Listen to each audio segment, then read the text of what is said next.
নমস্কার বন্ধুরা, কেমন আছেন আপনারা সবাই? আশা করছি সবাই খুব খুব খুব ভালো আছেন। আমিও কিন্তু খুব ভালো আছি। আমি জয়িতা, রূপের কীর্তিতে আপনাদের আরও একবার স্বাগত জানাই। আমি আজকে আপনাদের জানাবো 2024 সালের গুরু পূর্ণিমা কবে, গুরু পূর্ণিমার ইতিহাস এবং গুরু পূর্ণিমার তাৎপর্য। 21শে জুলাই 2024 রবিবার গুরু পূর্ণিমা পালিত হবে। এটি আমাদের জীবনে শিক্ষকদের বা গুরুদের সম্মান করার দিন। হিন্দু ক্যালেন্ডারে এটি আষাঢ় মাসের পূর্ণিমার দিন পড়ে। গুরু পূর্ণিমার পিছনের পৌরাণিক কাহিনীটি ঋষি বেদব্যাসের জন্মকে ঘিরেই পালন করা হয়, যাকে মহাভারত এবং পুরাণের লেখক বলা হয়। তিনি বেদকে 4 ভাগে বিভক্ত ও সম্পাদনা করেছিলেন বলে কথিত আছে, যা আজও পরিচিত। গুরু পূর্ণিমার দিনটি বেদব্যাসের আশীর্বাদ পাওয়ার জন্য শুভ বলে মনে করা হয়। তার আশীর্বাদে অজ্ঞানতার অন্ধকার দূর করে জ্ঞানের আলোয় উদ্ভাসিত হয় বলে বিশ্বাস করা হয়। বৌদ্ধ ধর্মের মতে এই দিনই গৌতম বুদ্ধ তার প্রথম 5 জন শিষ্যকে তার প্রথম ধর্মাপদেশ দিয়েছিলেন, যার পরই তার শিষ্যদের দল গঠন হয়েছিল। কোনো ইতিহাস অনুসারে এই দিনটি ভগবান মহাবীরের প্রতি শ্রদ্ধা জানাতে পালিত হয়, যিনি এই দিনই তার প্রথম শিষ্য গৌতম স্বামীর গুরু হয়েছিলেন।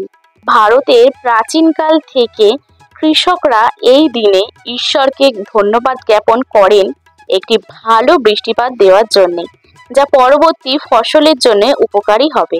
পূর্ণিমা বিভিন্ন ধর্মের মানুষের মধ্যে বিভিন্ন উপায়ে পালিত হয়।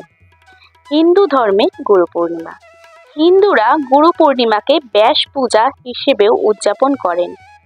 মহাগুরুকে পূজা করতে এবং তার আশীর্বাদ পেতে মন্ত্রগুলি জপ করা হয়।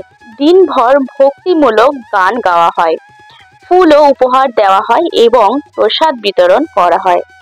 এই দিনে সহশিষ্যদেরও সম্মান দেওয়া হয় গুরু ভাই হিসেবে, যা প্রতিটি ব্যক্তির আধ্যাত্মিক যাত্রাকে সম্মান করে এবং তাদের এবং নিজেদের গুরু এবং ঐশ্বরিকের সাথে এক হিসেবে দেখে। কেউ কেউ এই দিনে তাদের আধ্যাত্মিক যাত্রা বা অধ্যয়ন শুরু করেন তাদের গুরুকে দীক্ষা নামক একটি নৈবেদ্য দিয়ে। ভারতীয় শাস্ত্রীয় সঙ্গীতের ছাত্ররা এই দিনটিতে তাদের সঙ্গীত শিক্ষকের প্রতি শ্রদ্ধা জানিয়ে শিক্ষক ও ছাত্রের মধ্যে পবিত্র বন্ধনকে শক্তিশালী করে উদযাপন করেন, যা গুরু শিষ্য পরম্পরা নামে পরিচিত।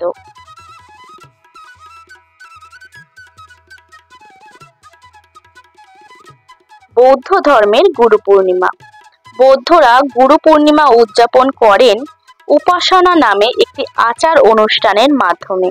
তারা এই দিনে বুদ্ধের 8টি শিক্ষাকে সম্মান করেন। অনেক বৌদ্ধ ভিক্ষুক এই দিনটিকে তাদের ধ্যানের যাত্রা শুরু করতে ব্যবহার করেন। তারা এই দিনে অন্যান্য তপস্বী অনুশীলনও শুরু করেন। সারা দেশের স্কুল, কলেজ এবং অন্যান্য শিক্ষা প্রতিষ্ঠানে বর্তমান ও অতীতের শিক্ষার্থীরা তাদের শিক্ষকদের সাথে দেখা করে এবং তাদের কৃতজ্ঞতা ও সম্মানের শব্দ দিয়ে অভিবাদনা জানান। চলুন এবার আমি আপনাদের বলে দেব গুরু পূর্ণিমার দিন আমিষ খাওয়া যাবে কিনা। যারা গুরু পূর্ণিমার দিনটি পালন করবেন তারা দিনের বেলায় উপবাস করবেন, আমিষ জাতীয় খাবার থেকে বিরত থাকবেন। শুধুমাত্র দই ও ফল খাওয়ার অনুমতি দেওয়া হয়। সন্ধ্যাবেলায় পুজোর পরে তারা উপবাস ভাঙবেন এবং নিরামিষ জাতীয় খাবার গ্রহণ করবেন।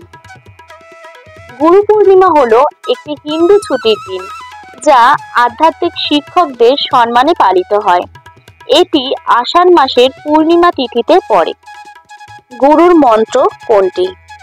ওম ওম গুরুর ব্রহ্মা গুরুর বিষ্ণু গুরুর দেব মহেশ্বর, গুরুর সাক্ষাৎ পরম ব্রহ্মা তস্मै শ্রী গুরুবে নমঃ। এটিই হচ্ছে গুরুর মন্ত্র। গুরু পূর্ণিমা উপলক্ষে আমি আমার গভীর শ্রদ্ধা ও কৃতজ্ঞতা জানাই সেই সমস্ত শিক্ষকদের প্রতি যারা আমাকে অনুপ্রাণিত করেছেন এবং আমার মধ্যে শেখার প্রতি ভালোবাসা জাগিয়েছেন। গুরু পূর্ণিমার এই শুভ দিনে আমি আমার গুরুদের প্রণাম করি এবং তাদের নির্দেশনা এবং প্রজ্ঞার জন্য আমার আন্তরিক কৃতজ্ঞতা প্রকাশ করি। শুভ গুরু পূর্ণিমা। জ্ঞানের আলো এবং আপনার গুরুদের আশীর্বাদ আপনার পথকে আলোকিত করে এবং আপনাকে সাফল্য ও সুখের দিকে নিয়ে যায়। আপনাকে একটি আনন্দদায়ক গুরু পূর্ণিমার শুভেচ্ছা জানাই। কেমন লাগলো আজকে আমার গুরু পূর্ণিমার ব্লগটি? ভালো লাগলে লাইক, শেয়ার, কমেন্ট করতে একদম ভুলবেন না। আর সাবস্ক্রাইব করে দিয়ে পাশে বেল আইকনটি অবশ্যই প্রেস করে দেবেন। তাহলে আমি যখন যখন ব্লগ ছাড়বো তখনই আপনারা নোটিফিকেশন পেয়ে যাবেন। তাহলে আজকে আসি। ভালো থাকবেন, সুস্থ থাকবেন। নতুন একটি ব্লগে আপনাদের সাথে আবার আমার দেখা হবে। ধন্যবাদ।